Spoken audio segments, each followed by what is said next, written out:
আসসালামু আলাইকুম রহমতুল্লাহি ওবরকাতুহু। সম্মানিত দর্শক, এই বাংলাদেশ এখন কেমন আছে, কেমন চলছে? আপনি আমি কি সবাই খুব সুখে আছি? কিংবা আগামীতে যে আমাদের দিনগুলো যদি আল্লাহ রাব্বুল আলামিন আমাদেরকে বাঁচিয়ে রাখেন, সেই দিনগুলো সুখে আমরা কাটাবো, শান্তিতে কাটাবো, এমন কোনো লক্ষণ কি আপনি দেখতে পাচ্ছেন?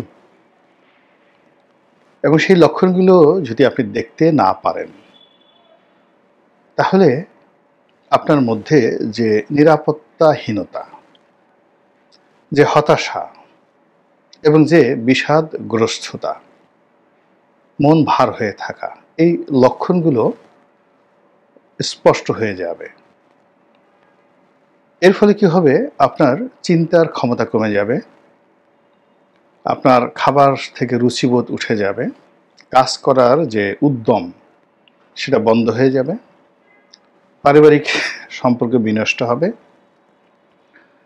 সামাজিক সম্পর্ক বিনষ্ট হবে এবং ধীরে ধীরে আপনি নিস্তেজ হয়ে, দরিদ্র হয়ে, ভিক্ষুক হয়ে, রোগগ্রস্ত হয়ে কবরে যাবেন।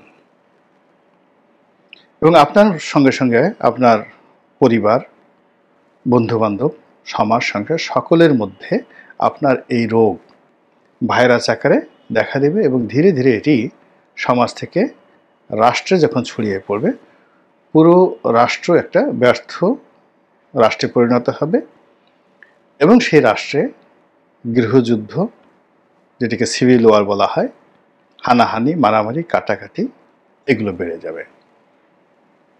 তো এখন আমরা যদি আমাদের সেই বাস্তব অবস্থা বুঝতে পারি এবং যার যার অবস্থানে সেটি প্রতিহত করার জন্য অথবা সেই অবস্থা থেকে বাঁচার জন্য নিজের ঐক্যবদ্ধ থাকি এবং আমাদের যে জবান এটাকে বুলান্দ রাখি, আমাদের যে সত্যের পক্ষে অবস্থান সেটি দৃঢ় করি, মিথ্যাকে ঘৃণা করি, তাহলেই কেবলমাত্র এই ধরনের বিপদ বিপত্তি থেকে আমরা বাঁচতে পারি।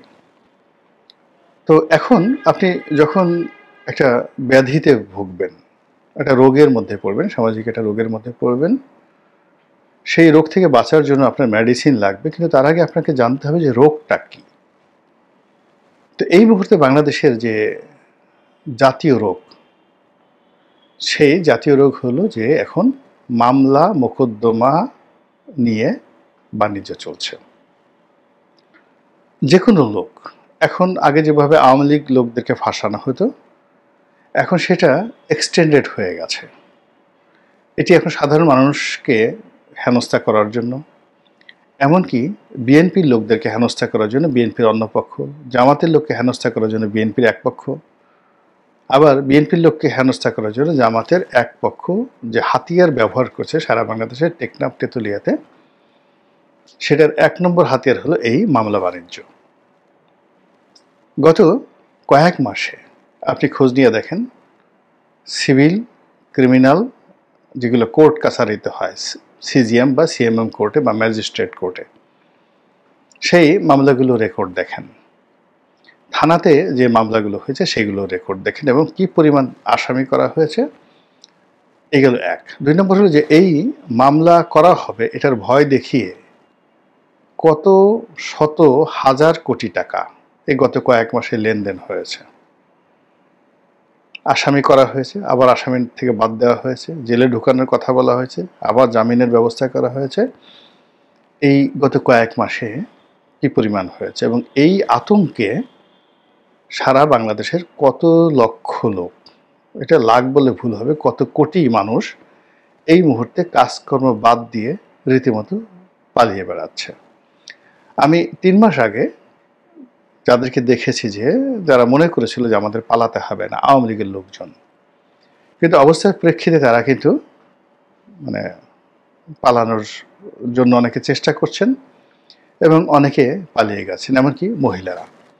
এখন ধরুন, যখন আইভিকে ধরা হলো, মমতাজকে ধরা হলো, আইভিকে ধরা হলো, মমতাজকে ধরা হলো, নুসরাত ফারিয়াকে ধরা হলো, এখন চিন্তা করেন যে এই নুসরাত ফারিয়া, আইভিদের মতো করে আওয়ামী লীগের কতজন মহিলা, অন্তত 10,000 মহিলা সারা বাংলাদেশে ঠিক এই পর্যায়ে নিজ নিজ এলাকাতে তারা নেতৃত্ব দিয়েছেন উপজেলাতে। তো এই 3টি গ্রেপ্তারের কারণে এই 10,000 মহিলা পালিয়ে গেছে। তো তারা পালিয়ে যাওয়ার ফলে কি হলো, তাদের সন্তান সন্ততির লেখাপড়া, তাদের ঘর সংসার, স্বামী সব কিছু তছনছ হয়ে গেছে। 10,000 পরিবার এর যে প্রোডাকশন, উৎপাদন, কার্যক্ষমতা, ট্যাক্স দেওয়ার ক্ষমতা, সরকারকে সহযোগিতা করার ক্ষমতা সব কিছু এলোমেলো হয়ে গেছে। এই গেল এক। 2 নম্বর হলো যে গত কয়েকদিনে আপনি যদি কিছু উপজেলাতে মারামারির ঘটনা দেখেন, বিশেষ করে পাবনার একটা মারামারি, পাবনার আটঘরিয়া এলাকার একটা মারামারি, যেখানে জামাত ভার্সেস বিএনপি মারামারি হয়েছে। এবং সেই মারামারিতে বিএনপির নেতা হাবিবুর রহমান হাবিব, যিনি একসময় ছাত্রলীগের নেতা ছিলেন, তো তার বিরুদ্ধে যেভাবে বিষোদ্গার করা হচ্ছে যে তিনি কোরআন পুড়িয়ে ফেলেছেন, তিনি জামাতের লোকদেরকে ইমামতি করার জন্য বলেছেন যে আমার এই এলাকাতে জামাতের কোনো লোক ইমামতি করতে পারবে না, জামাতের কোনো লোক আজান দিতে পারবে না।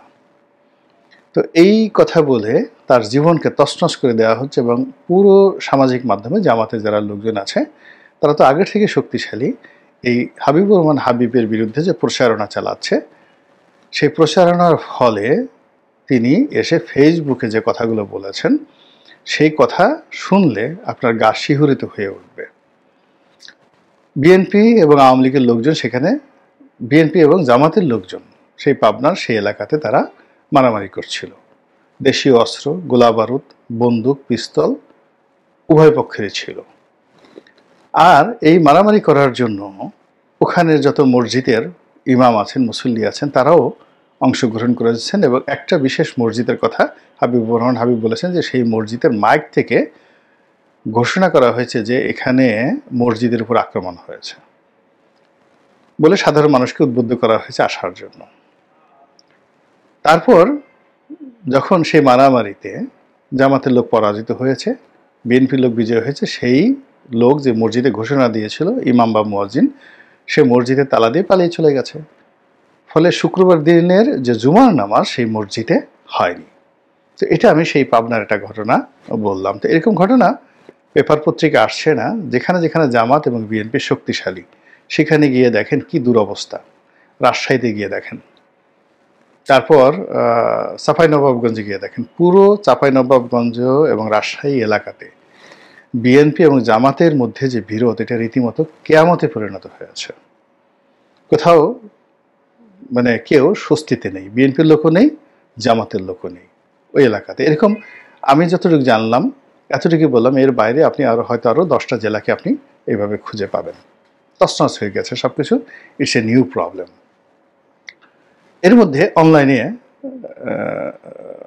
সরাসরি যেমন ফজলুর রহমান, এখন ফজলুর রহমান কিংবদন্তির মুক্তিযোদ্ধা, তারপর এই সময়টাতে স্বাধীনতার পক্ষ শক্তির, মুক্তিযুদ্ধের পক্ষের শক্তির কথা তিনি বলছেন। তার অনেক কথা মুক্তিযুদ্ধের পক্ষে চলে যে গেছে এবং অটোমেটিক্যালি বঙ্গবন্ধু, শেখ হাসিনা, আওয়ামী লীগ, তার লোকজন তারা খুব খুশি।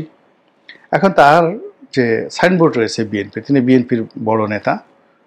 তো এখন বিএনপির সঙ্গে তার সম্পর্ক খারাপ করার জন্য তাকে নানা রকম ট্যাগ দেওয়া হচ্ছে। কেউ বলছে তিনি ফজু পাগলা, কেউ বলছে তিনি আগামীতে আওয়ামী লীগের নেতা হবেন, বিএনপি ছেড়ে দেবেন, বিএনপির লোকজনকে প্রভোগ করা হচ্ছে, তাকে এর বিরুদ্ধে ব্যবস্থা নেওয়া হোক, ইত্যাদি আরও অনেক কিছু। এরপরে দেখলাম যে তারেক রহমান সাহেবকে নিয়েও নানা রকম ট্রল হচ্ছে। মানে তাকে সেই কি বলবো, মানে বিভিন্ন রকম বিকৃত কার্টুন বানিয়ে, ভিডিও বানিয়ে কারা করছে আপনারা খুব ভালো করে জানেন। যে বিএনপি তো মির্জা ফখরুল সাহেব, মির্জা আব্বাস সাহেব, গয়েশ্বর বাবু, মানে সবাইকে নিয়েই শীর্ষ নেতা, তারপরে আমির খুশরো মাহমুদ চৌধুরী, সালাউদ্দিন সাহেব, সবার ক্যারেক্টার অ্যাসাসিনেশন করার পর এখন তারেক রহমান সাহেবকে নিয়েও কিন্তু নানা রকম আলোচনা হচ্ছে, সমালোচনা হচ্ছে, বিতর্ক হচ্ছে এবং তাকে তার চরিত্র নষ্ট করে দেওয়ার জন্য এই পুরনো হাওয়া ভবন সমস্ত কিছু সঙ্গী সাথী মানে যাচ্ছে তাই ইন্টারনেটে কিন্তু এখন তাকে নিয়ে হচ্ছে। তো এগুলোর ফলে কি হলো, আমাদের এই সমাজে এক ধরনের উত্তেজনা তৈরি হয়ে গেছে, অনিশ্চয়তা তৈরি হয়ে গেছে, সামাজিক যে বন্ধন সেই বন্ধনটা নষ্ট হয়ে গেছে। আর এরকম যখন তৈরি হয় তখন চাঁদাবাজিটা বেড়ে যায়, ভীষণ রকম চাঁদাবাজি বেড়ে গেছে। এবং সেই চাঁদাবাজি কারা করছে, কি করছে, দলীয় পরিচয়, এগুলো ডাজ নট ম্যাটার। মূল ব্যাপারটা হলো চাঁদাবাজি বেড়ে গেছে এবং এটা জ্যামিতিক হারে বাড়ছে। সবচেয়ে বড় ব্যাপার হলো যে পুরো দেশে কোনো একটি মানুষ এখন নিজেকে নিরাপদ মনে করছে না।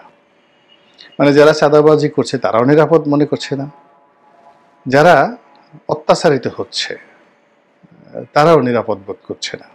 ধরুন একটা সময় যখন স্ট্যাবল অবস্থা থাকে, আপনার কাছে টাকা আছে, ব্যবসা বাণিজ্য আছে, তো প্রতিপক্ষ এসে চাঁদা দাবি করলো, আপনি দিলেন, দেওয়ার পর আপনি নিশ্চিত থাকবেন যে না ঠিক আছে, এখন আর ঝামেলা হবে না। কিন্তু এখন এমন একটা অবস্থা হয়ে গেছে, প্রায় সব ক্ষেত্রেই 2, 3, 4টে গ্রুপ হয়ে গেছে। আপনি এক গ্রুপকে চাঁদা দিলেন, অন্য গ্রুপ চলে আসলো। আবার ওই যে চাঁদাবাজদের যে গ্রুপগুলো আছে তারা বিভিন্ন এলাকাতে মারামারি করছে, কাটাকাটি করছে, এবং এর মধ্যে অনেকগুলো সারা বাংলাদেশে খুন খারাপি হচ্ছে। প্রশাসন তালি বাজাচ্ছে, কেউ এগিয়ে আসছে না, দূর থেকে হাসাহাসি করছে, আর সাধারণ মানুষ বলছে আগেই ভালো ছিলাম। এর মধ্যে আবার এই যে দেশ নিয়ে, করিডোর নিয়ে, বন্দর নিয়ে যে সকল কথাবার্তা হচ্ছে, সব মিলিয়ে যে একটা জগা খিচুড়ি তৈরি হয়েছে। এই জগা খিচুড়ির ফলে ব্যবসা বাণিজ্যে ধস নেমেছে, আয় রোজগারে ধস নেমেছে, মানুষের শরীর স্বাস্থ্য নষ্ট হয়ে যাচ্ছে। এবং আপনি দেখবেন যে এমনকি এখন যারা রাজতগতে আছেন, অর্থাৎ এখন যারা রাষ্ট্র পরিচালনা করছেন, তারাও কিন্তু নিরাপত্তাহীনতায় ভুগছেন, প্রচণ্ড নিরাপত্তাহীনতায় ভুগছেন।